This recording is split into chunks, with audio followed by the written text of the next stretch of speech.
Depuis quand tu portes cette armure? Ça remonte à quand la dernière fois où tu t'es autorisé à la déposer?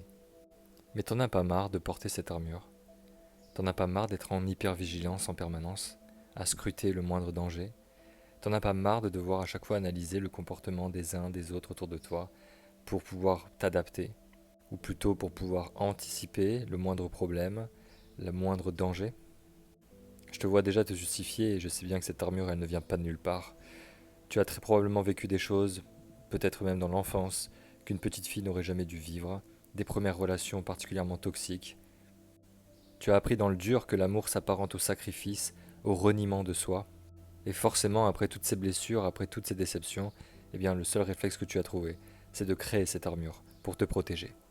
Et elle a bien fait son coup puisque te voilà encore aujourd'hui. Tu as traversé tout ça. Tu es là à m'écouter donc. C'est que ça a marché. Mais le problème, tu le sais, il est évident, c'est que cette armure, elle commence à devenir lourde, pas vrai?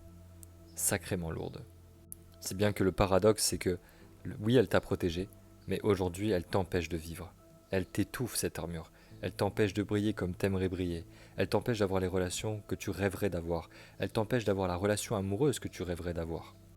La guerrière pense souvent qu'elle pourra déposer son armure une fois qu'elle aura gagné le combat, mais ce n'est pas comme ça que ça marche. La guerrière dépose son armure dès lors qu'elle cesse d'être une guerrière, ou plutôt qu'elle change son approche. En réalité, tu crois te battre contre le monde, tu crois te battre contre les hommes, mais c'est contre toi que tu te bats.